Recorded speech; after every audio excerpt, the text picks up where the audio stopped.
माननीय सभापति जी, राष्ट्रपति जी के अभिभाषण पर यहाँ पर विस्तार से चर्चा हुई है। मैं राष्ट्रपति जी का धन्यवाद करने के लिए इस चर्चा में हिस्सा लेने के लिए आपने समय दिया, मैं आपका बहुत आभारी हूं। आदरणीय राष्ट्रपति जी ने बीते दिनों कोरोना के इस कठिन कालखंड में भी देश ने चहुं दिशा में किस प्रकार से इनिशिएटिव लिए, देश के दलित, पीड़ित, गरीब, शोषित, महिला, युवा, उनके जीवन को सशक्तिकरण के लिए, उनके जीवन में बदलाव के लिए देश में जो कुछ भी गतिविधि हुई है उसका एक संक्षिप्त खाका देश के सामने प्रस्तुत किया और उसमें आशा भी है, विश्वास भी है, संकल्प भी है, समर्पण भी है।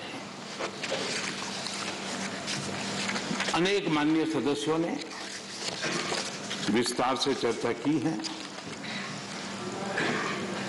माननीय खड़गे जी ने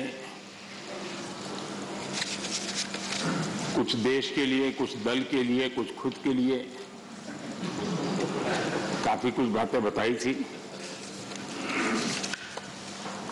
आनंद शर्मा जी ने भी, उनको जरा समय की तकलीफ रही, लेकिन फिर भी उन्होंने कोशिश की और उन्होंने ये कहा कि देश की उपलब्धियों को स्वीकारा जाए। श्रीमान मनोज झा जी ने राजनीतिक से अभिभाषण परे होना चाहिए, इसकी अच्छी सलाह भी दी। प्रसन्न आचार्य जी ने वीर बाल दिवस और नेताजी से जुड़े कामों के संबंध में भी विस्तार से सराहना की। डॉक्टर फौजिया खान जी ने संविधान की प्रतिष्ठा को लेकर विस्तार से चर्चा की। हर सदस्य ने अपने अनुभव के आधार पर, अपनी राजनीतिक सोच के आधार पर और राजनीतिक स्थिति के आधार पर अपनी बातें हमारे सामने रखी है। मैं सभी माननीय सदस्यों का इसके लिए हृदय से आभार भी व्यक्त करता हूं। आदरणीय सभापति जी, आज देश आजादी का अमृत महोत्सव मना रहा है।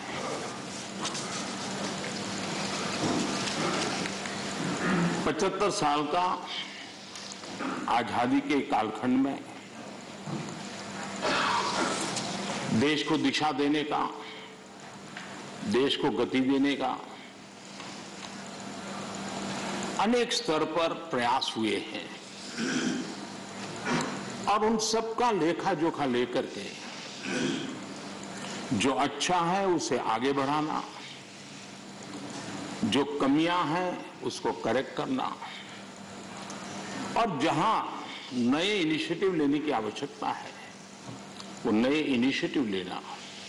और देश जब आजादी के 100 साल मनाएगा तब हमें देश को कहां ले जाना है, कैसे ले जाना है, किन किन योजनाओं के सहारे हम ले जा सकते हैं, इसके लिए ये बहुत ही महत्वपूर्ण समय है।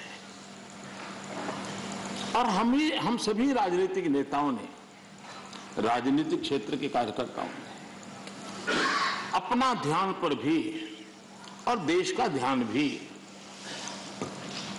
आने वाले 25 साल के लिए देश को कैसे आगे ले जाना, इसके लिए केंद्रित करना चाहिए। और मुझे विश्वास है कि उससे जो संकल्प उभरेंगे, उस संकल्प में सबकी सामूहिक भागीदारी होगी, सबका ओनरशिप होगी, और उसके कारण जो 75 साल की गति थी उससे अनेक गुना गति के साथ हम देश को बहुत कुछ दे सकते हैं। आदरणीय सभापति जी, कोरोना एक वैश्विक महामारी और पिछले 100 साल में मानव जात ने इतना बड़ा संकट नहीं देखा है। और संकट की तीव्रता देखिए, मां बीमार है एक कमरे में, लेकिन बेटा उस कमरे में प्रवेश न कर पाए। पूरे मानव जात के लिए ये कितना बड़ा संकट था। और अभी भी ये संकट बहुरूपिया है, नए नए रंग रूप लेकर के कभी न कभी कुछ न कुछ आफतें लेकर के आता है। और पूरा देश और पूरी दुनिया, पूरी मानव जात उससे जूझ रही है, हर कोई रास्ते खोज रहे हैं। आज 130 करोड़ के भारत के लिए दुनिया में जब प्रारंभिक कोरोना का प्रारंभ हुआ, चर्चा यही थी भारत का क्या होगा और भारत के कारण दुनिया की कितनी बर्बादी होगी, इसी दिशा में चर्चा हो रही थी। लेकिन ये 130 करोड़ देशवासियों की संकल्प शक्ति, उनका सामर्थ्य और उन्होंने जो भी जीवन में उपलब्ध था उसके बीच में डिसिप्लिन का पालन करने का प्रयास किया कि आज विश्व में भारत के प्रयासों की सराहना हो रही है। और इसका गौरव ये किसी राजनीतिक दल का कार्यक्रम नहीं था, ये अचीवमेंट देश का है, 130 करोड़ देशवासियों का है। अच्छा होता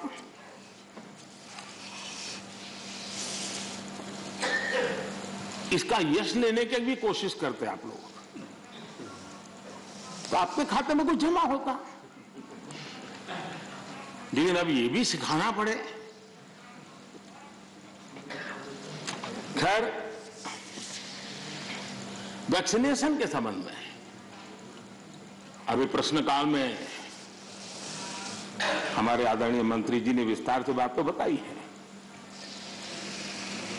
कि जिस प्रकार से भारत वैक्सीनेशन बनाने में, इनोवेशन में, रिसर्च में और उसके इम्प्लीमेंटेशन में आज भी दुनिया में वैक्सीन के खिलाफ बहुत बड़े आंदोलन चल रहे हैं।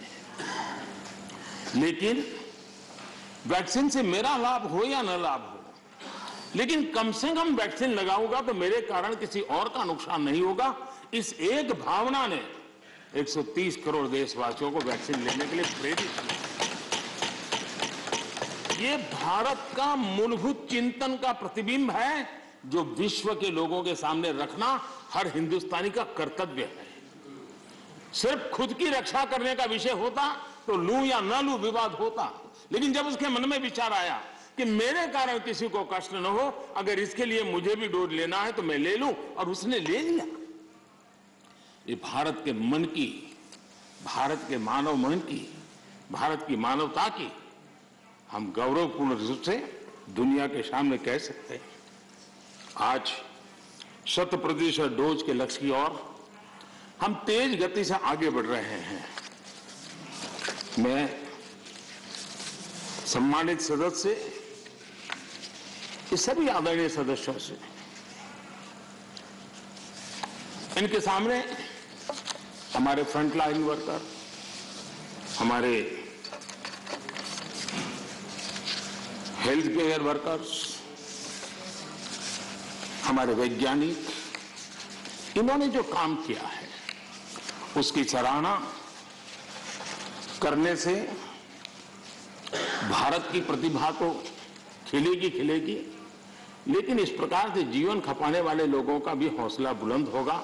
और इसलिए सदन बड़े गौरव के साथ उनका अभिनंदन करता है, उनका धन्यवाद करता है।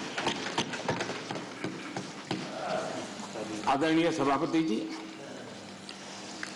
इस कोरोना काल में 80 करोड़ से भी अधिक देशवासियों को इतने लंबे कालखंड के लिए मुफ्त राशन की व्यवस्था, उनका घर का चूल्हा कभी न जले, ऐसी स्थिति पैदा न हो, ये काम भारत ने करके दुनिया के सामने एक उदाहरण प्रस्तुत किया। इसी कोरोना काल में जबकि अनेक कठिनाइयां थी, बंधन थे, उसके बावजूद भी प्रगति में रुकावटों की बार बार ऑब्स्टेकल के बीच भी लाखों परिवारों को, गरीबों को पक्का घर देने के अपने वादे की दिशा में हम लगातार चलते रहे और आज गरीब का भी घर खर्चा लाखों में होता है। जितने करोड़ों परिवारों को एक घर मिला है ना, हर गरीब परिवार आज लखपति कहा जा सकता है। आदरणीय सभापति जी, इसी कोरोना काल में 5 करोड़ ग्रामीण परिवारों को नल से जल पहुंचाने का काम कर करके एक नया रिकॉर्ड प्रस्थापित किया। इसी कोरोना काल में जब पहला लॉकडाउन आया तब भी बहुत समझदारी के साथ कईयों से चर्चा करने के बाद थोड़ा साहस की भी जरूरत थी कि गांव में किसानों को लॉकडाउन से मुक्त रखा जाए। निर्णय बड़ा महत्वपूर्ण था, लेकिन किया और उसका परिणाम यह आया कि हमारे किसानों ने कोरोना के इस कालखंड में भी बम्पर पैदावार की और एमएसपी ने भी रिकॉर्ड खरीदी करके नए विक्रम प्रस्थापित किए। इसी कोरोना काल में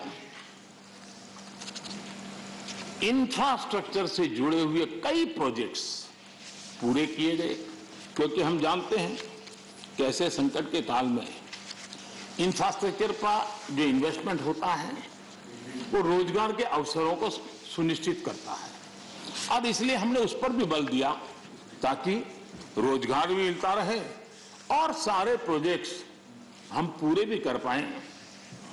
कठिनाइयां थी लेकिन उसको कर पाए। इसी कोरोना काल में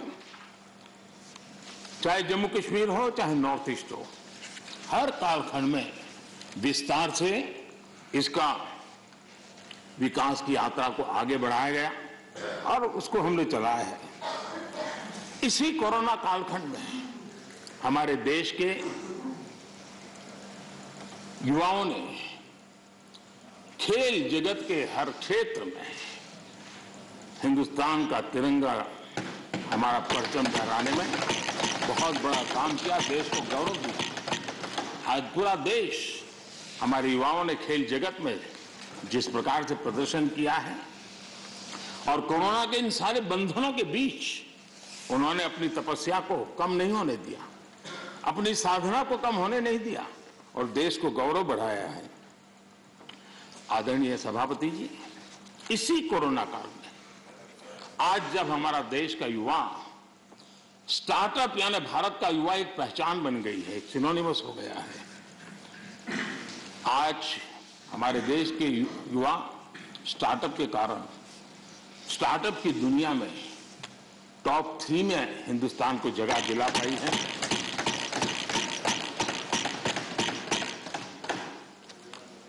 आदरणीय सभापति जी, इसी कोरोना काल में चाहे COP26 का मामला हो, चाहे G20 समूह का क्षेत्र हो या चाहे समाज जीवन के अंदर अनेक अनेक विषयों में काम करना हो, चाहे दुनिया के 150 देशों को दवाई पहुंचाने की बात हो, भारत ने एक लीडरशिप रोल लिया है। आज भारत की इस लीडरशिप की दुनिया में चर्चा है, उसकी स्वीकृति है। आदरणीय सभापति जी, जब संकट का काल होता है, चुनौतियां अपार होती हो, विश्व की हर शक्ति अपने ही बचाव में लगी होती है, कोई किसी की मदद नहीं कर पाता है, ऐसे कालखंड में उस संकटों से बाहर निकालना आज मुझे अटल बिहारी वाजपेयी जी की कविता के उन शब्द हम सबके लिए प्रेरणा दे सकते हैं। अटल जी ने लिखा था,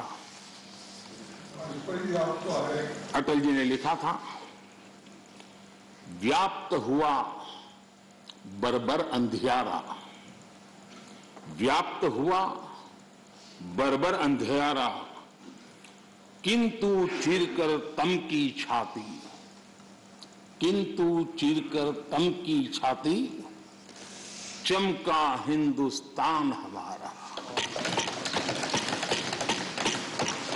किंतु चीरकर तम की छाती, चमका हिंदुस्तान हमारा, शत शत आघातों को सहकर, शत शत आघातों को सहकर, जीवित हिंदुस्तान हमारा, जीवित हिंदुस्तान हमारा। जग के मस्तर पर रोली सा, जग के मस्तर पर रोली सा, शोभित हिंदुस्तान हमारा, शोभित हिंदुस्तान हमारा। अटल जी के शब्द आज के इस कालखंड में भारत के सामर्थ्य का परिचय कराते हैं। आदरणीय सभापति जी, इस कोरोना काल में सभी क्षेत्रों को रुकावटों के बीच भी आगे बढ़ने के लिए भरपूर प्रयास किए गए, लेकिन इसमें कुछ क्षेत्र थे जिस पर थोड़ा विशेष बल भी दिया गया, क्योंकि वो व्यापक जनहित में आवश्यक था, युवा पीढ़ी के लिए आवश्यक था। कोरोना काल में जिन विशेष क्षेत्रों पर फोकस किया, उसमें से मैं दो की चर्चा जरूर करना चाहूंगा। एक एमएसएमई सेक्टर, सबसे ज्यादा रोजगार देने वाला एक क्षेत्र है। हमने शिक्षित किया, उसी प्रकार से खेतीबाड़ी क्षेत्र, उसमें भी कोई रुकावट ना आए उसको निश्चित किया, और उसी की वजह से जैसे मैंने वर्णन किया, बम्पर क्रॉप हुआ, सरकार ने रिकॉर्ड खरीद भी की।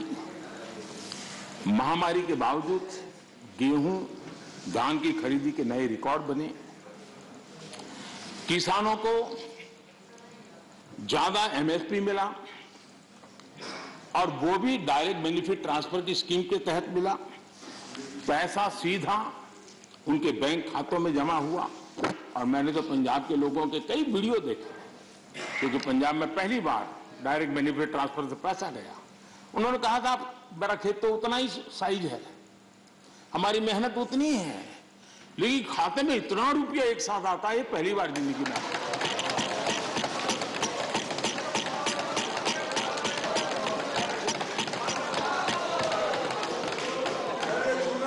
इससे संकट के समय किसानों के पास कैश की सुविधा रही। ऐसे कदमों से ही इतने बड़े सेक्टर को शॉक्स और डिसरप्शन से हम बचा पाए। इसी प्रकार से एमएसएमई सेक्टर, ये उन सेक्टरों में था जिसको आत्मनिर्भर भारत पैकेज का सबसे अधिक लाभ मिला। अलग अलग मंत्रालयों ने जो पीएलआई स्कीम लॉन्च की, उससे मैन्युफैक्चरिंग को बल मिला। भारत अब लीडिंग मोबाइल मैन्युफैक्चरर बन गया है, और एक्सपोर्ट में भी उसका योगदान बढ़ रहा है। ऑटोमोबाइल और बैटरी, इस क्षेत्र में भी पीएलआई स्कीम उत्साहजनक परिणाम दे रही है। जब इतने बड़े स्तर पर मैन्युफैक्चरिंग, और वो भी ज्यादातर एमएसएमई सेक्टर के द्वारा होता है, तो स्वाभाविक है दुनिया के देशों से ऑर्डर भी मिलते हैं, ज्यादा अवसर भी मिलते हैं। और सत्य ये है कि इंजीनियरिंग गुड्स जो बड़ी मात्रा में एमएसएमई बनाते हैं, इस समय जो एक्सपोर्ट का आंकड़ा बड़ा बना है, उसमें ये इंजीनियरिंग गुड का भी बहुत बड़ा योगदान है। ये भारत के लोगों के कौशल्य का और भारत के एमएसएमई की ताकत को प्रदर्शित करता है। हमारी डिफेंस मैन्युफैक्चरिंग इंडस्ट्री को हम देखें, यूपी और तमिलनाडु में डिफेंस कॉरिडोर बना रहे हैं, एमओयू जो हो रहे हैं, जिस प्रकार से लोग इस क्षेत्र में आ रहे हैं, एमएसएमई क्षेत्र के लोग आ रहे हैं डिफेंस के सेक्टर में, यह अपने आप में उत्साहवर्धक है कि देश के लोगों में सामर्थ्य है और देश को डिफेंस के क्षेत्र में आत्मनिर्भर बनाने के लिए हमारे एमएसएमई क्षेत्र के लोग बहुत साहस जुटा रहे हैं, आगे आ रहे हैं। आदरणीय सभापति जी, एमएसएमई को जेम, उसके माध्यम से सरकार में जो सामान की खरीदी होती है, उसका एक बहुत बड़ा माध्यम बनाया है और वो प्लेटफॉर्म के कारण आज बहुत सुविधा बनी है। उसी प्रकार से हमने एक बड़ा महत्वपूर्ण निर्णय किया है, और निर्णय ये है कि सरकार में 200 करोड़ रुपए तक के जो टेंडर होंगे, वो टेंडर ग्लोबल नहीं होंगे, उसमें हिंदुस्तान के लोगों को ही अवसर दिया जाएगा, और जिसके कारण हमारे एमएसएमई सेक्टर को और इसके द्वारा हमारे रोजगार को बल मिलेगा। आदरणीय सभापति जी, इस सदन में आदरणीय सदस्यों ने रोजगार के संबंध में भी कुछ महत्वपूर्ण बातें उठाई हैं, कुछ लोगों ने सुझाव भी दिए हैं। कितनी जॉब क्रिएट्स हुई है, ये जानने के लिए ईपीएफओ पैरोल, ये ईपीएफओ पैरोल सबसे विश्वस्त माध्यम माना जाता है। साल 2021 में लगभग 1,20,00,000 नए ईपीएफओ के पैरोल पे जुड़े, और ये हम न भूलें, ये सारे फॉर्मल जॉब से, मैं इनफॉर्मल की बात नहीं कर रहा हूं, फॉर्मल जॉब से, और इनमें भी 60-65 लाख 18 से 25 साल की आयु के हैं। इसका मतलब ये हुआ कि उम्र पहली जॉब की है, यानी पहली बार जॉब मार्केट में उनकी एंट्री हुई है। आदरणीय सभापति जी, रिपोर्ट बताती है कि कोरोना के पहले की तुलना में कोविड रिस्ट्रिक्शन खुलने के बाद हायरिंग दोगुनी बढ़ गई है। नेस्कॉम की रिपोर्ट में भी यही ट्रेंड की चर्चा है।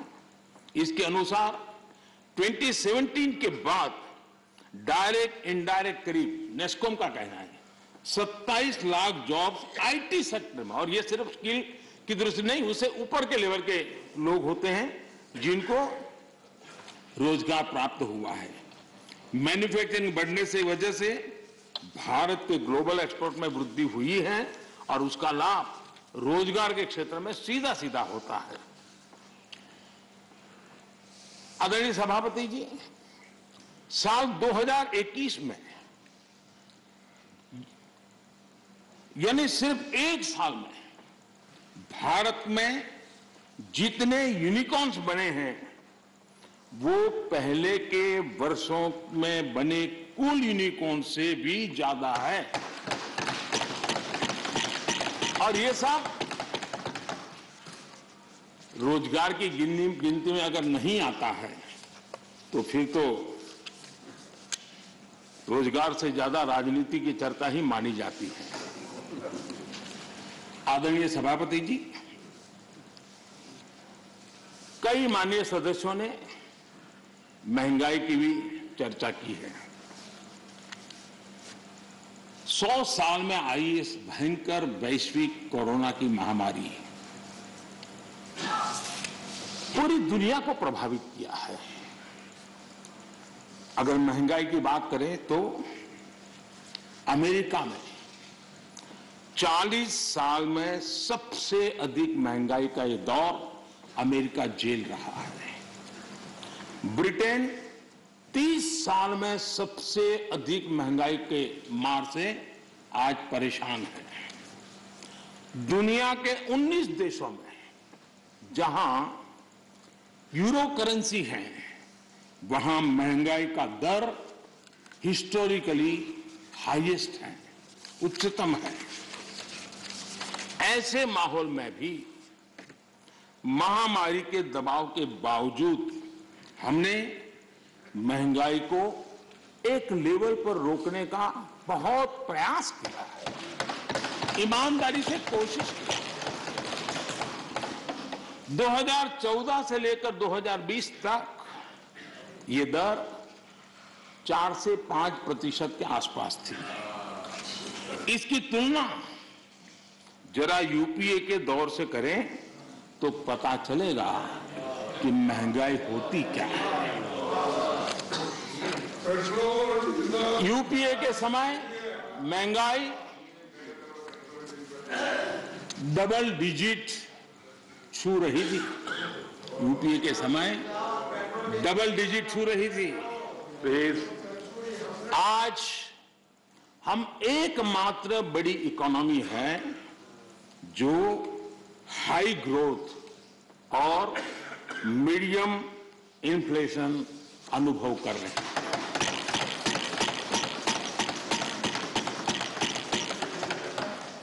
बाकी दुनिया की इकोनॉमी को देखें तो वहां की अर्थव्यवस्था में या तो ग्रोथ स्लो हुई है या फिर महंगाई दशकों के रिकॉर्ड तोड़ रही है। आदरणीय सभापति जी,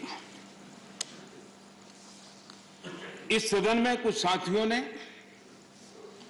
भारत की निराशाजनक तस्वीर पेश की और पेश करने में आनंद आ रहा था, ऐसा भी लग रहा था। मैं जब इस प्रकार की निराशाएं देखता हूं तो फिर मुझे लगता है कि सार्वजनिक जीवन में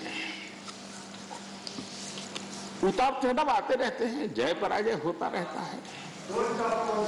उससे छाई हुई व्यक्तिगत जीवन की निराशा कम से कम देश पर नहीं थोपनी चाहिए।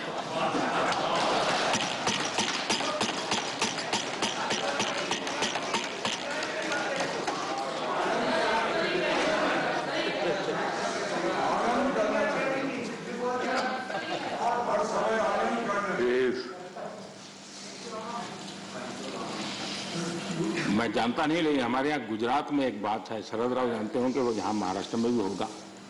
कहते हैं कि जब हरियाली होती है, खेतों हरे भरे होते हैं और किसी ने वो हरी भरी हरियाली देखी हो और उसी समय बाय एक्सीडेंट अगर उसकी आंखें चली जाए तो जीवन भर उसको वो हरे वाला आखिरी जो चित्र है वो रहता है। वैसा 2013 तक के जो दुर्दशा में गुजारा और 14 में अचानक देश की जनता ने जो रोशनी की, उसमें जो आंखें किसी की चली गई हैं, उनको पुराने दिन ही दिखते हैं। आदरणीय सभापति जी,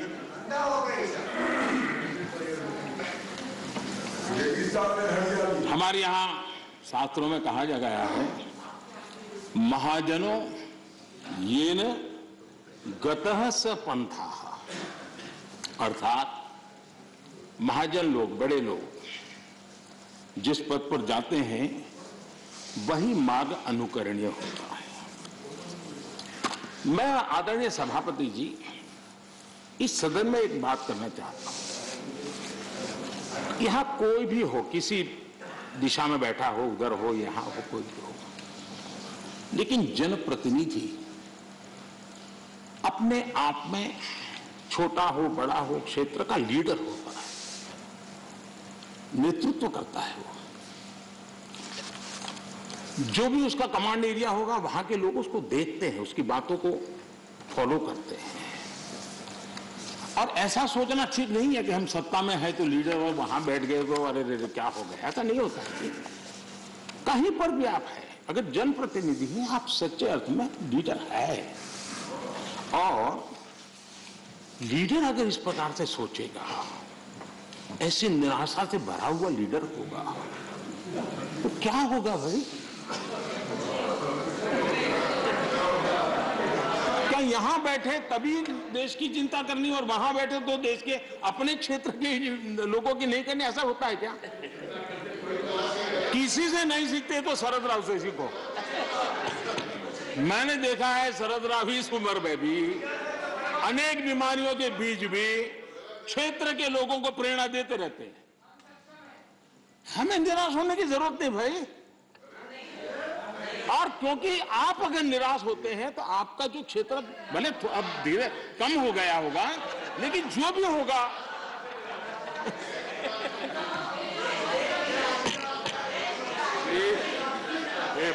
बैठ के रनिंग कमेंट्री करना उचित नहीं है, पद्धति में नहीं है। हम सबका दायित्व है। सुनिए क्या है, बाद में जब आपको मौका मिला आपने बोला।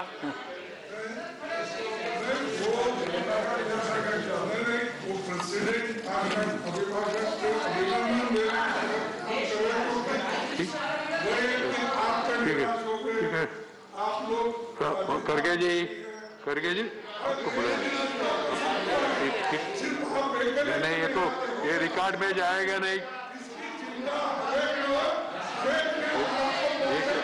ये रिकॉर्ड में नहीं जा रहे, अननेसेसरी।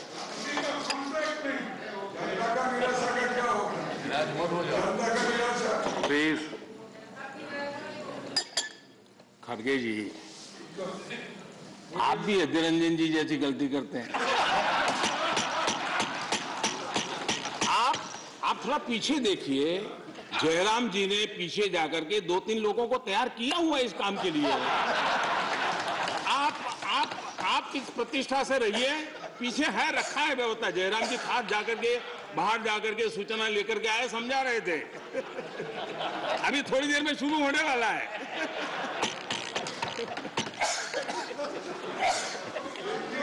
आप सम्मानीय नेता है।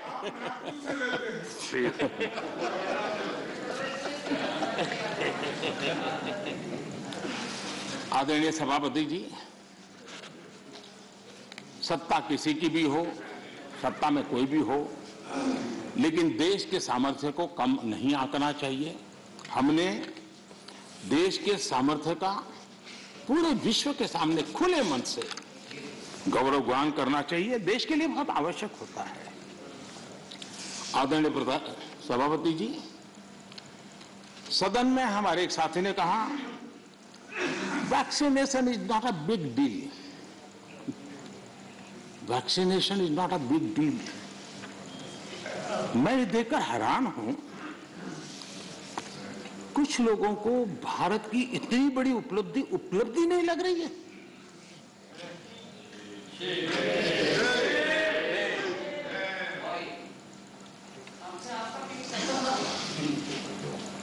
एक साथी ने यह भी कहा कि टीकाकरण पर व्यर्थ खर्च हो रहा है। ये देश सुनेगा तो क्या लगेगा ऐसे लोगों के लिए।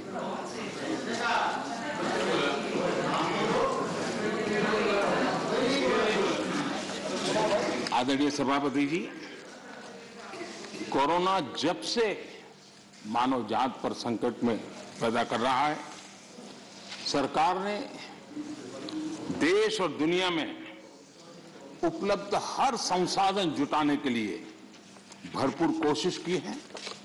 हमारे देश के नागरिकों की रक्षा करने के लिए जितना भी हमारी सामर्थ्य था, समझ थी, शक्ति थी, और सबको साथ लेकर के चलने का हमने प्रयास किया है। और जब तक महामारी रहेगी तब तक सरकार गरीब से गरीब परिवार का जीवन बचाने के लिए जितना खर्च करना पड़ेगा चर्चा करने के लिए प्रतिबद्ध है।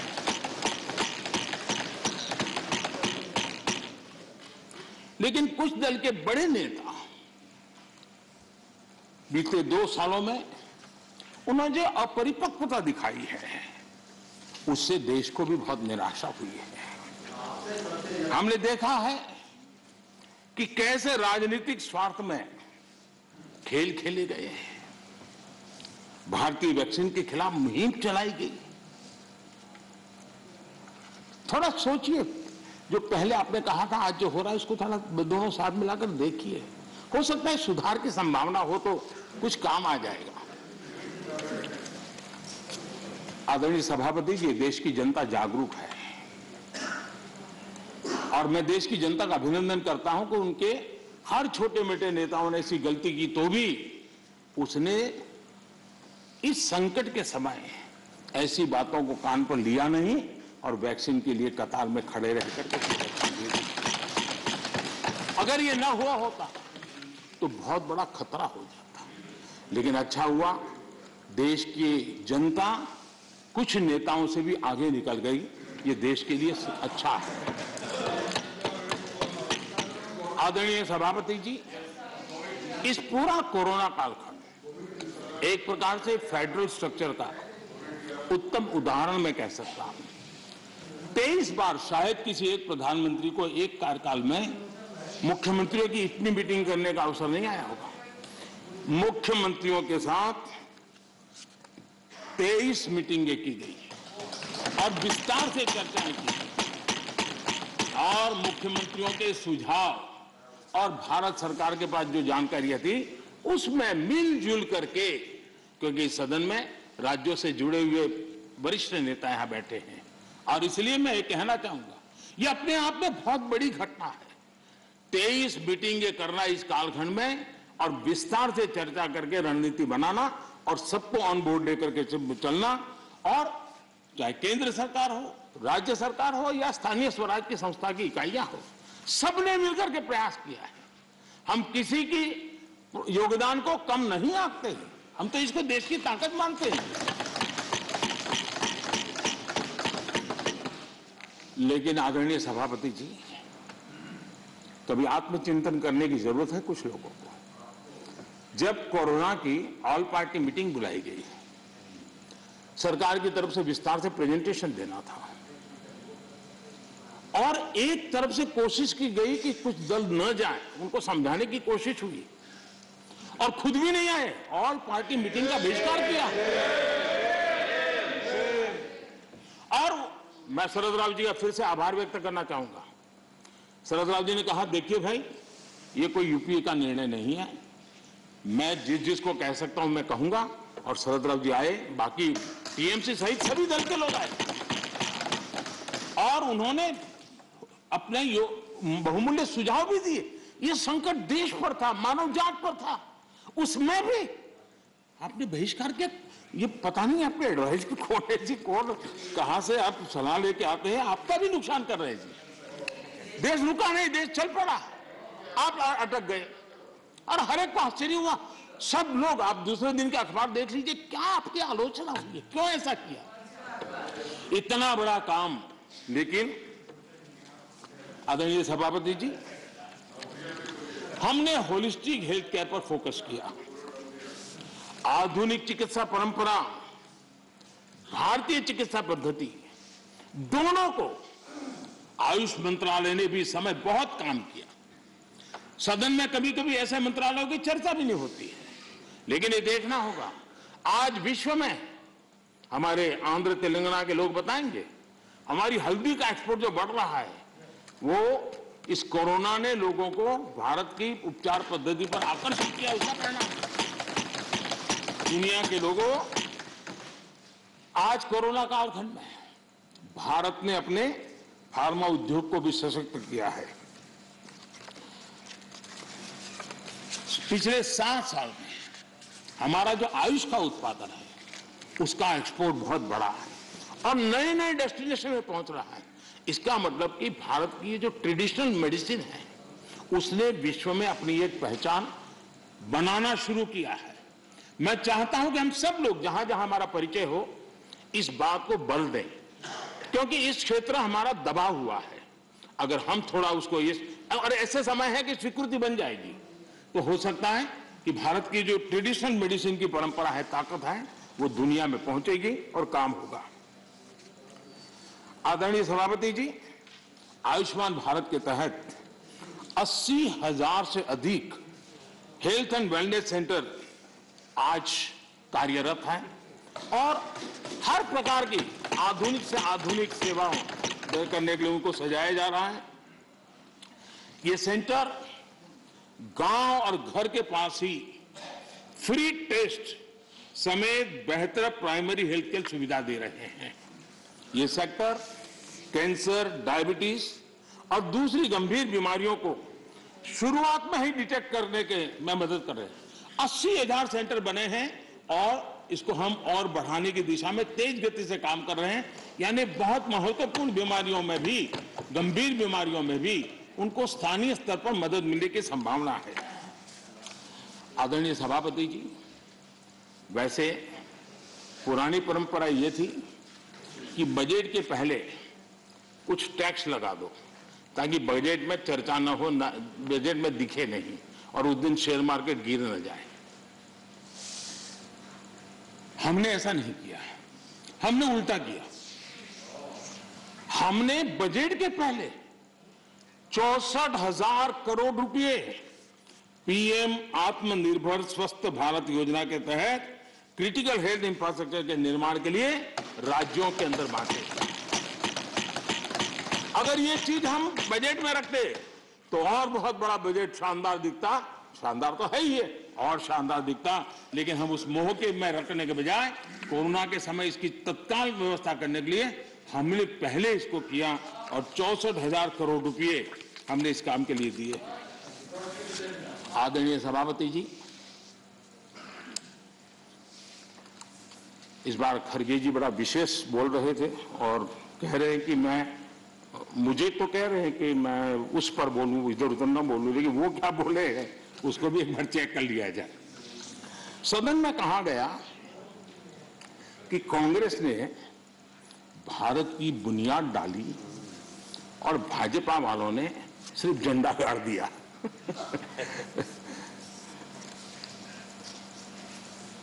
आदरणीय सभापति जी, ये सदन में ऐसे ही हंसी मजाक में कही गई बात नहीं थी।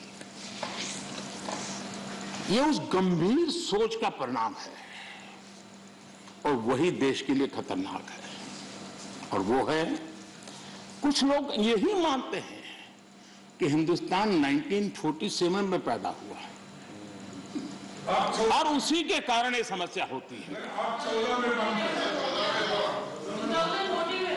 और इसी सोच का परिणाम है कि भारत में पिछले 75 साल में जिसको काम करने का 50 साल मौका मिला था, उनकी नीतियों पर भी इस मानसिकता का प्रभाव रहा है और उसी के कारण कई विकृतियां पैदा हुई है। ये डेमोक्रेसी आपकी मेहरबानी से नहीं है, हमारे कुर्बानी से और आपको 1975 में डेमोक्रेसी का गला घोंटने वालों को डेमोक्रेसी का गौरव पाया।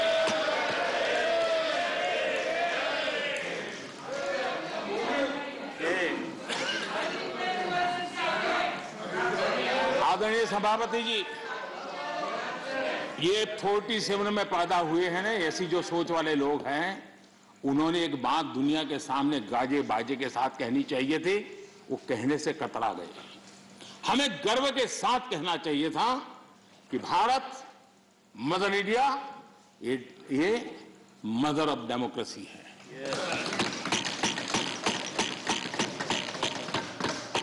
डेमोक्रेसी, डिबेट, ये भारत में सदियों से चल रहा है।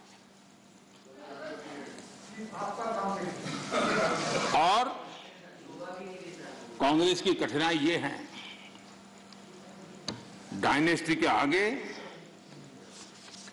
उन्होंने कुछ सोचा ही नहीं, तो उनकी परेशानी है। पार्टी में जो डेमोक्रेसी की बात करते हैं ना, वो जरा समझे। भारत के लोकतंत्र को सबसे बड़ा खतरा परिवारवादी पार्टियों का है, ये मानना पड़ेगा।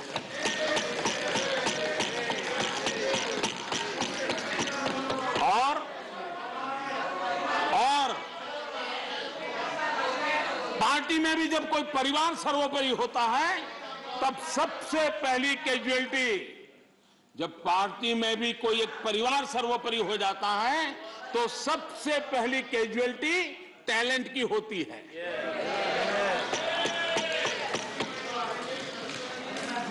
देश ने अरसे तक इस सोच का बहुत नुकसान उठाया है।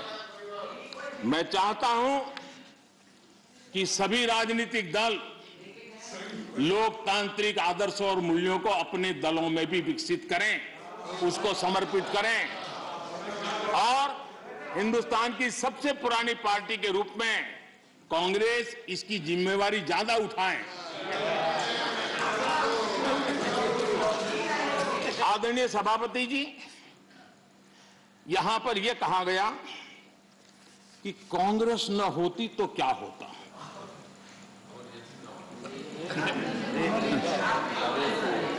India is Indira, Indira is India, यही सोच का परिणाम है।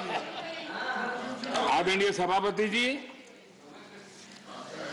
मैं जरा बताना चाहता हूं, यह कहा गया है, मैं सोच रहा हूं कि कांग्रेस ना होती तो क्या होता, क्योंकि महात्मा गांधी की इच्छा थी।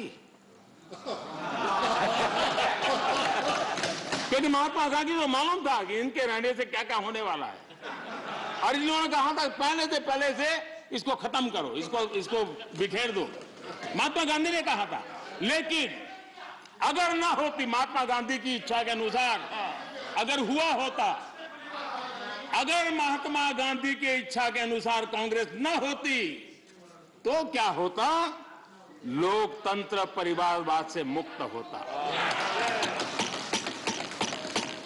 भारत विदेशी चश्मे के बजाय स्वदेशी संकल्पों के रास्ते पर चलता।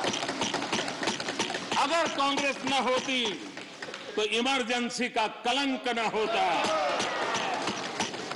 अगर कांग्रेस न होती तो दशकों तक करप्शन को संस्थागत बनाकर नहीं रखा जाता। अगर कांग्रेस न होती तो जातिवाद और क्षेत्रवाद की खाई इतनी गहरी न होती। अगर कांग्रेस न होती तो सिखों का नरसंहार न होता। सिखों का नरसंहार न होता। सालों साल पंजाब आतंकी आग में न जलता। अगर कांग्रेस न होती तो कश्मीर के पंडितों को कश्मीर छोड़ने की नौबत न आती। अगर कांग्रेस न होती तो बेटियों को तंदूर में जलाने की घटनाएं न होती। अगर कांग्रेस न होती तो देश के सामान्य मानवी को घर, सड़क, बिजली, पानी, शौचालय, मूल सुविधाओं के लिए इतने सालों तक इंतजार न करना पड़ता। आदरणीय सभापति जी, मैं गिनता रहूंगा। खड़गे जी, आपने भी 1 घंटा बोला। You are leader of the opposition. You are leader of the opposition. Please understand. You also spoke for 1 hour 6 minutes. पद्धति नहीं है। आदरणीय सभापति जी, कांग्रेस जब सत्ता में रही, देश का विकास नहीं होने दिया। अब विपक्ष में है तो देश के विकास में बाधा डाल रही है। अब कांग्रेस को नेशन पर भी आपत्ति है। नेशन पर आपत्ति है। यदि नेशन इसकी कल्पना गैर संवैधानिक है तो आपकी पार्टी का नाम इंडियन नेशनल कांग्रेस क्यों रखा गया?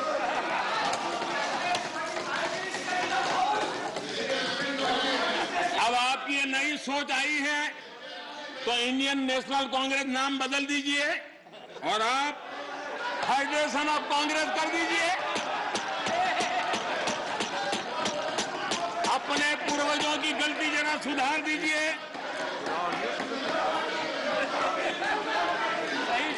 आदरणीय सभापति जी, आदरणीय सभापति जी,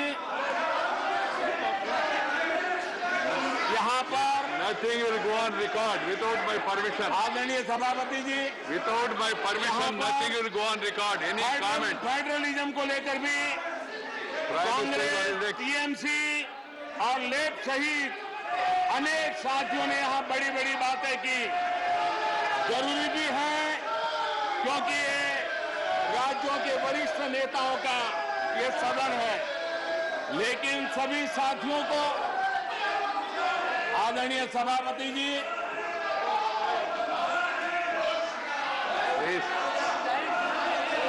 Please, nothing will go on record except what is permitted by the chair. Whatever is permitted by the chair will only go on record. No comment, no noise, no demonstration will go on record. Please, बैठ जाइए.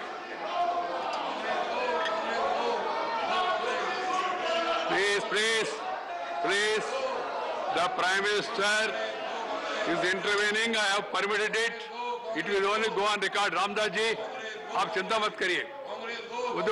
आप चिंता मत करिए. जो जाना है वो जाएगा. आप क्यों चिंता करते हैं?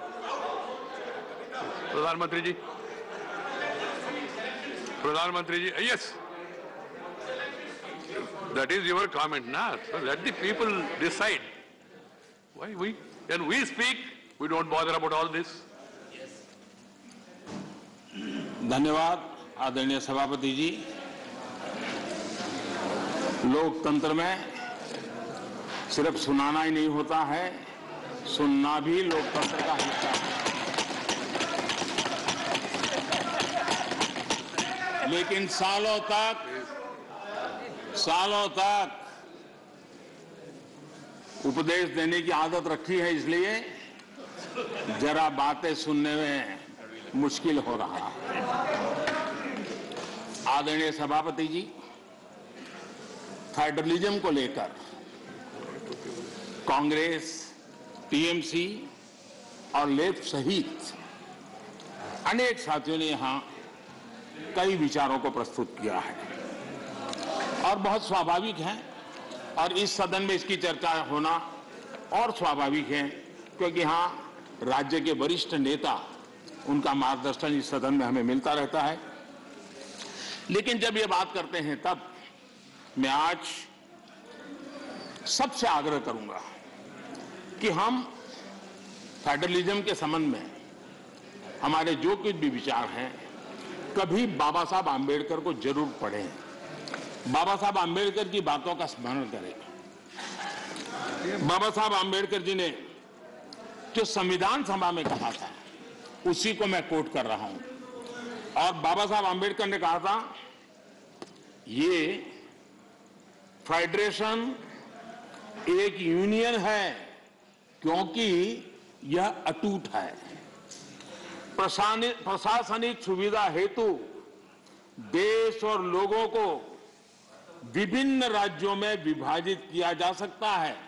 प्रशासन के लिए विभिन्न राज्यों में विभाजित किया जा सकता है, लेकिन देश अभिन्न रूप से एक है। उन्होंने एडमिनिस्ट्रेटिव व्यवस्थाएं और नेशन की कल्पना को स्पष्ट किया है, और ये बाबा साहब आम्बेडकर ने संविधान सभा में कहा है। मैं समझता हूं फेडरलिज्म को समझने के लिए बाबा साहब आम्बेडकर के इतने गहन विचारों से अधिक मैं समझता हूं कि मार्गदर्शन के लिए किसी बात की जरूरत है। लेकिन विशेषता यह है, क्या हुआ है हमारे देश में? फेडरलिज्म के इतने बड़े बड़े भाषण दिए जाते हैं, इतने उपदेश दिए जाते हैं, हम क्या वो दिन भूल गए जब एयरपोर्ट पर जरा जरा सी बातों के लिए मुख्यमंत्री हटा दिए जाते थे। आंध्र प्रदेश के पूर्व मुख्यमंत्री टी अंजय जी के साथ क्या हुआ था, ये इस सदन के अनेक नेता अच्छी तरह जानते हैं। प्रधानमंत्री के बेटे को एयरपोर्ट पर उनका प्रबंध पसंद नहीं आया तो उनको बर्खास्त कर दिया। इसने आंध्र प्रदेश के करोड़ों लोगों की भावनाओं को आहत किया था। इसी प्रकार कर्नाटका के लोकप्रिय मुख्यमंत्री वीरेंद्र पाटिल जी को भी अपमानित करके पद से हटाया गया था, वो तब जब वो बीमार थे। हमारी सोच कांग्रेस की तरह संकीर्ण नहीं है। हम संकीर्ण सोच के साथ काम करने वाले लोग नहीं हैं।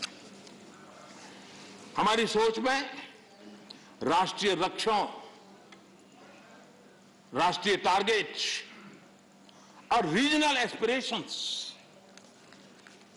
उसके बीच में हम कोई कॉन्फ्लिक्ट नहीं देखते हैं। हम मानते हैं कि रीजनल एस्पिरेशंस को उतने ही इज्जत के साथ एड्रेस करना चाहिए, समस्याओं का समाधान करना चाहिए। और भारत की प्रगति भी तब होगी जब देश विकास को ध्यान में रखते हुए रीजनल एस्पिरेशंस को एड्रेस करें। यह दायित्व बनता है। जब हम इस बात को कहते हैं देश को आगे बढ़ाना, लेकिन इसकी यह भी शर्त है कि जब राज्य प्रगति करते हैं तब देश की तरक्की होती है। राज्य प्रगति न करे और देश की तरक्की के लिए हम सोचे तो हो नहीं सकता है। और इसलिए पहली शर्त है राज्य प्रगति करे तब देश की तरक्की होती है। और जब देश की तरक्की होती है, देश समृद्ध होता है, देश के अंदर समृद्धि आती है, तो समृद्धि राज्यों में पर्कोलेट होती है और इसके कारण देश समृद्ध बनता है। इस सोच के साथ हम चलते हैं। और मैं तो जानता हूं, मैं गुजरात में था, मुझ पर क्या क्या जुल्म हुए हैं दिल्ली सरकार के द्वारा, इतिहास गवाह है। क्या कुछ नहीं हुआ मेरे साथ, गुजरात के साथ क्या क्या क्या नहीं हुआ। लेकिन उस कालखंड में भी हर दिन, आप मेरे रिकॉर्ड देख लीजिए, मुख्यमंत्री के नाते मैं हमेशा एक ही बात कहता था कि गुजरात का मंत्र क्या है, देश के विकास के लिए गुजरात का विकास। हमेशा दिल्ली में किसकी सरकार है सोच करके नहीं करते थे, देश के विकास के लिए गुजरात का विकास। और यही फेडरलिज्म में हम सबका दायित्व यही बनता है कि हम देश के विकास के लिए अपने राज्यों का विकास करेंगे, ताकि दोनों मिलकर के देश को नई ऊंचाई पर ले जाएंगे। और यही तरीका सही तरीका है, उसी रास्ते पर चलना हमारे लिए जरूरी है। और ये बहुत दुखद है, जिनको दशकों तक सरकार चलाने का मौका मिला और उन्होंने राज्यों के साथ कैसे कैसे दमन किए थे। सब यहां बैठे हैं, भुक्तभोगी लोग बैठे हुए हैं, कैसे कैसे दमन किया था। करीब करीब 100 बार राष्ट्रपति शासन ला करके राज्य सरकार, चुनी हुई राज्य सरकारों को उखाड़ के फेंक दिया। आप किस मुंह से बातें कर रहे हो। और इसलिए लोकतंत्र का भी आपने सम्मान किया। और वो कौन प्रधानमंत्री है जिसने अपने कालखंड में 50 सरकारों को उखाड़ के फेंक दिया था, राज्य की 50 सरकारों को। आदरणीय सभापति जी, इन सारे विषयों के जवाब हर हिंदुस्तानी जानता है और उसी की सजा आज उनको भुगतनी पड़ रही है। देश उनको स्वीकार कर लेता है। आदरणीय सभापति जी, कांग्रेस के हाईकमांड जो है, उनकी नीति 3 प्रकार से कामों को लेकर के चलती है। एक, पहले डिस्क्रेडिट करो, फिर डिस्टेबलाइज करो और फिर डिसमिस करो। इसी तरीके से अविश्वास पैदा करो, अस्थिर करो और फिर बर्खास्त करो। इन्हीं बातों को लेकर के चले हैं। आप जरा बताइए आदरणीय सभापति जी, मैं आज कहना चाहता हूं कि फारूक अब्दुल्ला जी की सरकार को किसने अस्थिर किया था, चौधरी देवीलाल जी की सरकार को किसने अस्थिर किया था, चौधरी चरण सिंह जी की सरकार को किसने अस्थिर किया था, पंजाब में सरदार बादल की सरकार के किसने बर्खास्त किया था, महाराष्ट्र में बाला साहब ठाकरे को बदनाम करने के लिए किसने डर्टी ट्रिक्स का उपयोग किया था, कर्नाटका में रामकृष्ण हेगड़े और एसआर बोम्बई की सरकार को किसने गिराया था, 50 के दशक में केरला की चुनी हुई कम्युनिस्ट सरकार को किसने गिराया था, उस कालखंड में 50 साल पहले तमिलनाडु में इमरजेंसी के दौरान करुणानिधि जी की सरकार को किसने गिराया था, 1980 में एमजीआर की सरकार को किसने डिसमिस किया था, आंध्र प्रदेश में किसने एनटीआर की सरकार को अस्थिर करने की कोशिश की थी, और वो भी जब वो बीमार थे। वो कौन सा दल है जिसने मुलायम सिंह जी यादव जी को सिर्फ इसलिए तंग किया था क्योंकि मुलायम सिंह जी केंद्र की बातों के साथ सहमत नहीं होते थे। कांग्रेस ने अपने नेताओं तक नहीं छोड़ा है। आंध्र प्रदेश में कांग्रेस सरकार अहम भूमिका निभाई, उसके साथ क्या किया, जिस कांग्रेस ने यहां सत्ता में बैठने के लिए उनको मौका दिया था, उनके साथ क्या किया, उन्होंने बहुत शर्मनाक तरीके से आंध्र प्रदेश का विभाजन किया, माइक बंद कर दिए गए, मिर्ची स्प्रे की गई, कोई डिस्कशन नहीं हुई। क्या यह तरीका ठीक था क्या यह लोकतंत्र था क्या? अटल जी की सरकार ने भी 3 राज्य बनाए थे। राज्य बनाना हमने विरोध नहीं किया है, लेकिन तरीका क्या था? अटल जी ने 3 राज्य बनाए थे, छत्तीसगढ़, झारखंड, उत्तराखंड, लेकिन कोई तूफान नहीं आया, शांति से सारा निर्णय हुआ, सबने मिल बैठ करके निर्णय किया। आंध्र तेलंगाना के भी हो सकता था, हम तेलंगाना के विरोधी नहीं है, साथ मिलकर के किया जा सकता है, लेकिन आपका अहंकार, सत्ता का नशा, उसने देश के अंदर इस कटुता पैदा की, और आज भी तेलंगाना और आंध्र के बीच में वो कटुता के बीच तेलंगाना का भी नुकसान कर रहे हैं, आंध्र का भी नुकसान कर रहे हैं, और आपको कोई राजनीतिक फायदा नहीं हो रहा है। और हमें समझा रहे हैं आदरणीय सभापति जी, हम कोऑपरेटिव फेडरलिज्म के साथ साथ एक नए बदलाव की ओर चले हैं, और हमने कोऑपरेटिव कॉम्पिटिटिव फेडरलिज्म की बात कही है। हमारे राज्यों के बीच में विकास की स्पर्धा हो, तंदुरुस्त स्पर्धा हो, हम आगे बढ़ने की कोशिश करें, दल किसी का भी कोई राज क्यों ना करता हो, और उसको प्रोत्साहन देना हमारा काम है, और हम दे रहे हैं। आदरणीय सभापति जी, मैं आज उदाहरण देना चाहता हूं। जीएसटी काउंसिल की रचना, जीएसटी काउंसिल की रचना अपने आप में भारत के सशक्त फेडरलिज्म के लिए एक उत्तम स्ट्रक्चर का नमूना है।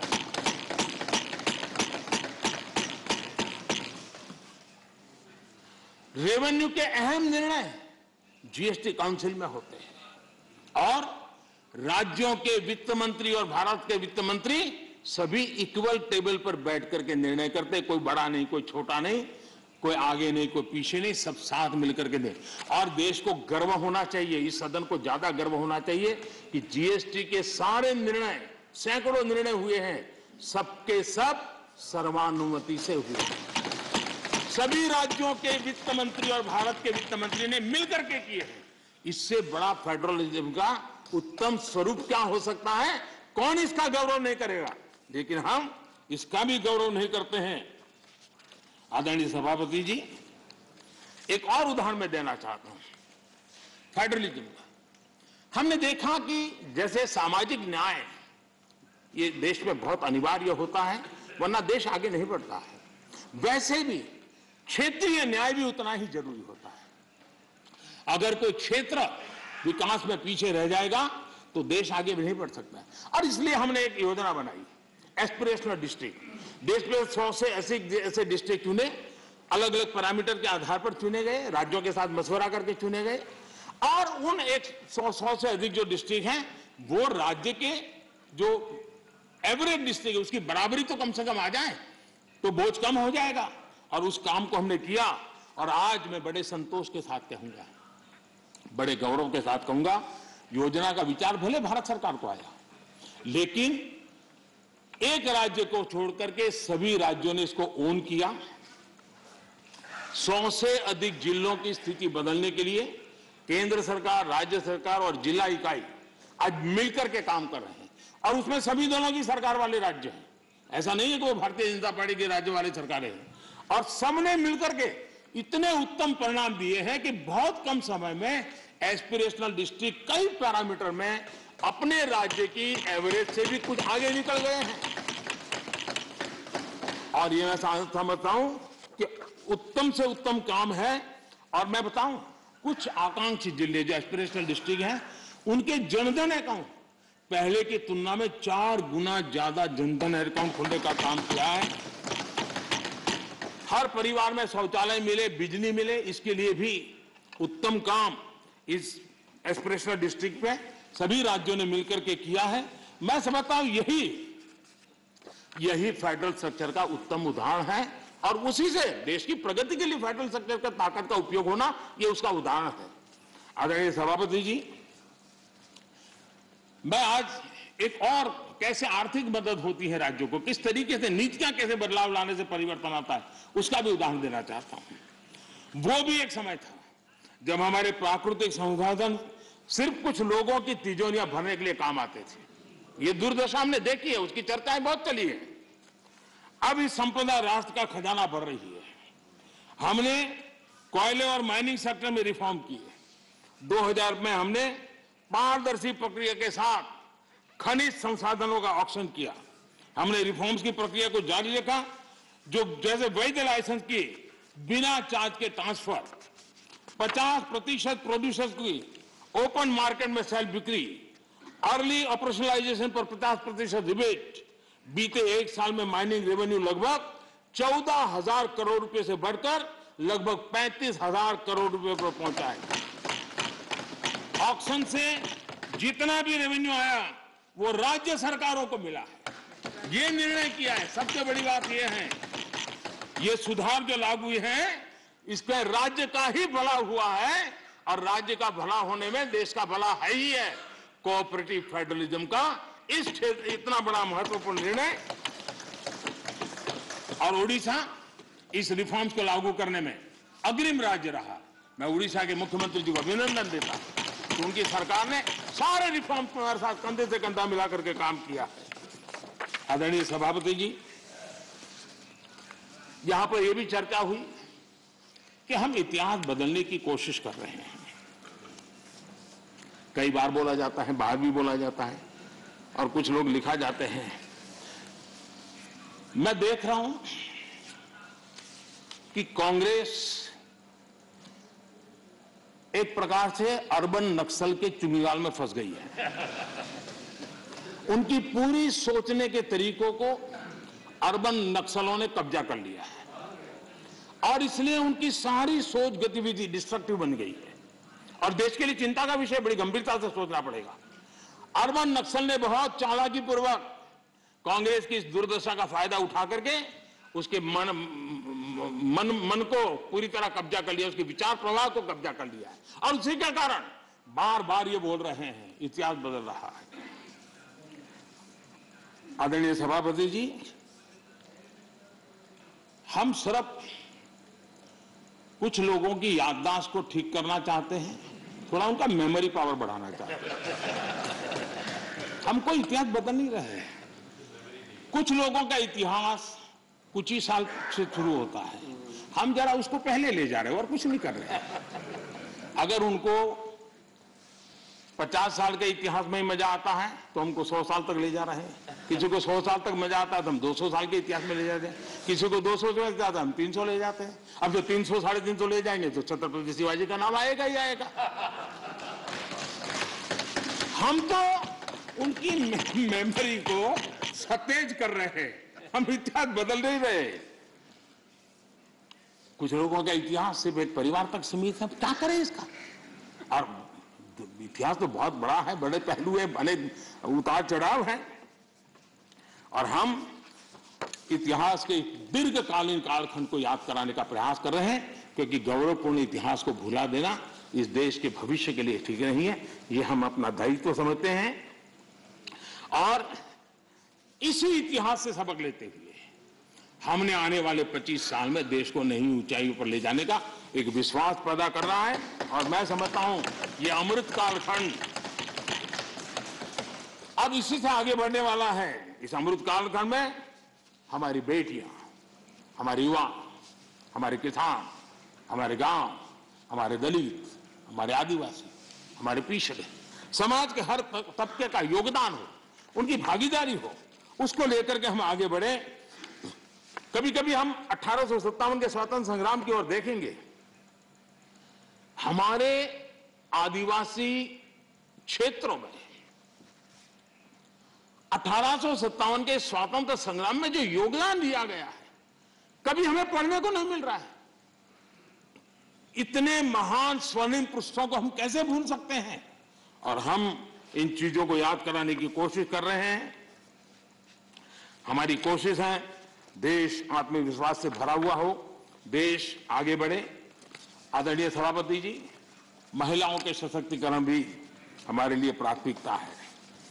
भारत जैसा देश 50% आबादी, हमारी विकास यात्रा के जो सबका प्रयास का विषय है, उस सबके प्रयास में सबसे बड़ी भागीदार हमारी माताएं बहनें हैं। देश की 50% जनसंख्या,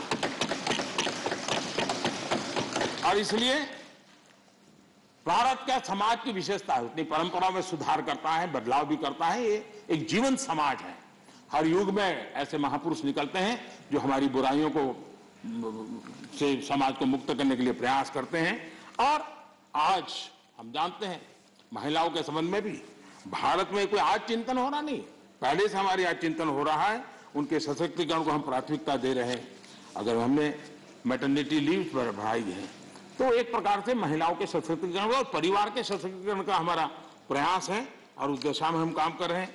बेटी बचाओ बेटी पढ़ाओ, आज उसका परिणाम है कि जेंडर रेशियो में जो हमारी असंतुलन था, उसमें काफी अच्छी स्थिति में हम पहुंच गए। और जो रिपोर्ट्स आ रहे हैं उसमें आज हमारे कुछ स्थानों पर तो हमारे यहाँ पुरुषों से माताओं बहनों की संख्या बढ़ रही है। ये बड़े एक आनंद का विषय है, गौरव का विषय है। जो बुरे दिन हमने देखे थे उसमें से हम बाहर आए हैं, और इसलिए हमने प्रयास करना चाहिए। आज एनसीसी में हमारी बेटियां हैं, सेना में हमारी बेटियां हैं, वायुसेना में बेटियां हैं, हमारी नौसेना में हमारी बेटियां हैं। 3 तलाक की कुप्रथा को हमने खत्म किया। और मैं जहां जाता हूं मुझे इन माताओं बहनों का आशीर्वाद मिलता है, क्योंकि 3 तलाक की प्रथा जब खत्म होती है तब सिर्फ बेटियों को न्याय मिलता है ऐसा नहीं है, उस पिता को भी न्याय मिलता है, उस भाई को भी न्याय मिलता है जिसकी बेटी 3 तलाक के कारण घर लौट के आती है, जिसकी बहन 3 तलाक के कारण घर लौट के आती है। इसलिए ये पूरे समाज के कल्याण के लिए है। ये सिर्फ कोई महिलाओं के लिए है और पुरुषों के खिलाफ ऐसा नहीं है। ये मुसलमान पुरुष के लिए भी उतना ही उपयोगी है, क्योंकि वो भी किसी बेटी का बाप है, वो भी किसी बेटी का भाई है, और इसलिए ये उसका भी भला करता है, उसको भी सुरक्षा देता है। और इसलिए कुछ कारणों से लोग बोल पाए न बोल पाए, लेकिन इस बात से सब लोग एक गौरव का आनंद का भरते हैं। कश्मीर में हमने 370 धारा को जो हटाया, वहां की माताओं बहनों को एम्पावर किया है। उनको जो अधिकार नहीं तो अधिकार हमने दिलवाए हैं, और उस अधिकारों के कारण आज उनकी ताकत। आज शादी की उम्र में क्या कारण है? आज के युग में मेल और फीमेल के बीच में अंतर होना चाहिए, क्या जरूरत है? बेटा बेटी एक समान है तो हर जगह पे होना चाहिए, और इसलिए बेटे बेटी की शादी की उम्र समान हो, उस दिशा में हम आगे बढ़े हैं। मुझे विश्वास है कि कुछ ही समय में ये सदन भी उसके विषय में सही निर्णय कर करके हमारी माताओं बहनों के कल्याण के लिए काम करेगा। आदरणीय सभापति जी, यह वर्ष गोवा के 60 वर्ष का एक महत्वपूर्ण कालखंड का वर्ष है। गोवा मुक्ति को 60 साल हुए। मैं आज जरा उस चित्र को कहना चाहता हूं। हमारे कांग्रेस के मित्र जहां भी होंगे जरूर सुनते होंगे, गोवा के लोग जरूर आज सुनते होंगे मेरी बात को। अगर सरदार साहब जिस प्रकार से सरदार पटेल ने हैदराबाद के लिए रणनीति बनाई, इनिशिएटिव लिए, जिस प्रकार से सरदार पटेल ने जूनागढ़ के लिए रणनीति बनाई, कदम उठाए। अगर सरदार साहब की प्रेरणा लेकर के गोवा के लिए भी वैसी ही रणनीति बनाई होती तो गोवा को हिंदुस्तान आजाद होने के 15 साल तक गुलामी में नहीं रहना पड़ा होता। भारत की आजादी के 15 साल के बाद गोवा आजाद हुआ और उस समय के 60 साल पहले के अखबार, उस जमाने की मीडिया रिपोर्ट बताती है कि तब के प्रधानमंत्री अंतर्राष्ट्रीय छवि का क्या होगा, ये उनकी सबसे बड़ी चिंता का विषय था। पंडित नेहरू को दुनिया में मेरी छवि बिगड़ जाएगी तो, और इसलिए उनको लगता था कि गोवा की औपनिवेशिक सरकार पर आक्रमण करने से उनकी जो एक ग्लोबल लीडर की, शांति प्रिय नेता की छवि है, वो चकनाचूर हो जाएगी। गोवा को जो होता है होने दो, गोवा को जो झेलना पड़े झेलने दो, मेरी छवि को कोई नुकसान ना हो। और इसलिए जब वहां सत्याग्रहों पर गोलियां चल रही थी, विदेशी सल्तनत गोलियां चला रही थी, हिंदुस्तान का हिस्सा, हिंदुस्तान के ही मेरे भाई बहन, उन पर गोलियां चल रही थी, और तब हमारे देश के प्रधानमंत्री ने कहा था कि मैं सेना नहीं दूंगा, मैं सेना नहीं भेजूंगा। सत्याग्रहियों की मदद करने से उन्होंने इनकार कर दिया था। यह गोवा के साथ कांग्रेस ने किया हुआ जुल्म है, और गोवा को 15 साल ज्यादा गुलामी के जंजीरों में जकड़ के रखा गया, और गोवा के अनेक वीर पुत्रों को बलिदान देना पड़ा, लाठी गोलियों से जिंदगी को बसर करनी पड़ी। ये हाल पैदा किए थे। नेहरू जी ने 15 अगस्त 1955 को पंडित नेहरू ने लाल किले से जो कहा था, मैं जरा कोट करना चाहता हूं। अच्छा होता कांग्रेस के मित्र यहां होते तो नेहरू जी का नाम सुनकर के कम से कम उनका दिन बहुत अच्छा जाता, और इसलिए उनकी प्यास बुझाने के लिए मैं बार बार नेहरू जी को भी याद करता हूं। आजकल नेहरू जी ने कहा था, लाल किले से कहा था, मैं उनको कोट करता हूं, कोई धोखे में ना रहे, भाषा देखिए, कोई धोखे में ना रहे कि हम वहां फौजी कार्रवाई करेंगे।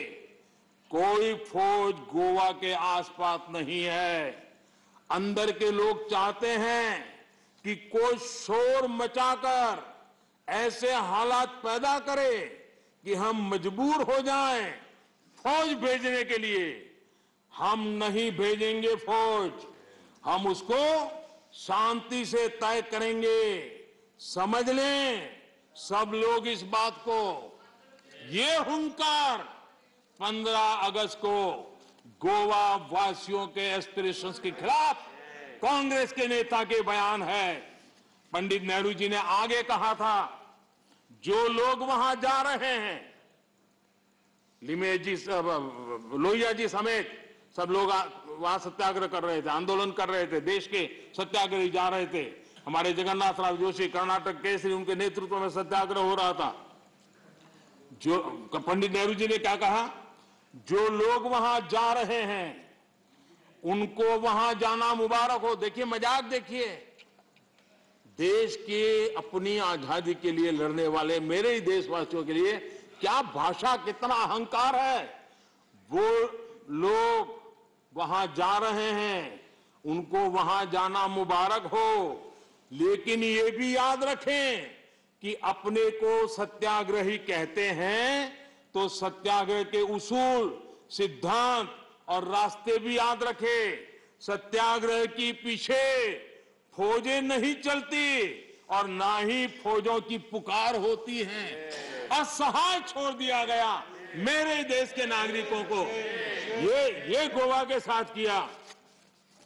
गोवा की जनता कांग्रेस के इस रवैये को कभी भूल नहीं सकती है।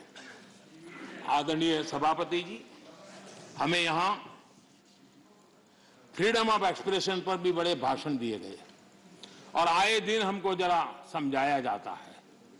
मैं जरा आज एक घटना कहना चाहता हूं, और ये घटना भी गोवा के एक सपूत की घटना है। गोवा के एक सम्मानीय गोवा की धरती के एक बेटे की कथा है। अभिव्यक्ति के संबंध में क्या होता था, कैसे होता था, ये उदाहरण मैं देना चाहता हूं। व्यक्ति स्वतंत्रता की बातें करने वाले लोगों का इतिहास मैं आज खोल रहा हूं। क्या किया है। लता मंगेशकर जी के निधन से आज पूरा देश दुखी है। देश को बहुत बड़ी खोट है। लेकिन लता मंगेशकर जी का परिवार गोवा का है, लेकिन उनके परिवार के साथ कैसा सलूक किया, ये भी देश को जानना चाहिए। लता मंगेशकर जी के छोटे भाई पंडित हृदयनाथ मंगेशकर जी, गोवा का गौरवपूर्ण संतान, गोवा की धरती का बेटा, उन्हें ऑल इंडिया रेडियो से निकाल दिया गया। वो ऑल इंडिया रेडियो में काम करते थे, और उनका गुनाह क्या था? उनका गुनाह यह था कि उन्होंने वीर सावरकर की एक देशभक्ति से भरी कविता की ऑल इंडिया रेडियो पर प्रस्तुति दी थी। आप देखिए, हृदयनाथ जी ने एक इंटरव्यू में बताया, उनका इंटरव्यू अवेलेबल है। उन्होंने इंटरव्यू में कहा, जब वो सावरकर जी से मिले कि मैं आपका गीत करना चाहता हूं, तो सावरकर जी ने उनको कहा, क्या तुम जेल जाना चाहते हो क्या? मेरी कविता गा करके जेल जाना चाहते हो क्या? तो हृदयनाथ जी ने उनकी देशभक्ति से भरी कविता, उसे संगीतबद्ध किया। 8 दिन के अंदर उनको ऑल इंडिया रेडियो से निकाल दिया गया। ये आपका फ्रीडम ऑफ एक्सप्रेशन है। ये स्वतंत्रता की आपकी झूठ बातें देश के सामने आपने रखी है। कांग्रेसी सरकारों ने दौरान किस प्रकार जुल्म हुए, ये सिर्फ हृदयनाथ मंगेशकर जी गोवा के बेटे के साथ हुए ऐसे नहीं, इसकी सूची काफी लंबी है। मजरू सुल्तानपुरी जी को पंडित नेहरू की आलोचना करने के लिए 1 साल जेल में बंद कर दिया गया। नेहरू जी के रवैये की आलोचना करने के लिए प्रोफेसर धर्मपाल जी को जेल में डाल दिया गया था। प्रसिद्ध संगीतकार किशोर कुमार जी को इमरजेंसी में इंदिरा जी के सामने न झुकने के कारण, इमरजेंसी के पक्ष में न बोलने के कारण उनको आपातकाल में उनको भी निकाल दिया गया था। हम सभी जानते हैं कि एक विशेष परिवार के खिलाफ अगर कोई थोड़ी सी भी आवाज उठाता है, जरा भी आंख ऊंची करता है, तो क्या होता है। सीताराम केसरी को हम भली भांति जानते हैं, क्या हुआ ये हमें पता है। आदरणीय सभापति जी, मेरी सदन के सदस्यों से, सभी से प्रार्थना है कि भारत के उज्जवल भविष्य पे भरोसा करें। 130 करोड़ देशवासियों के सामर्थ्य पर हम भरोसा करें। हम बड़े लक्ष्य लेकर के इसी सामर्थ्य के आधार पर देश को नई ऊंचाई पर ले जाने के लिए हम कृत संकल्पी बने। आदरणीय सभापति जी,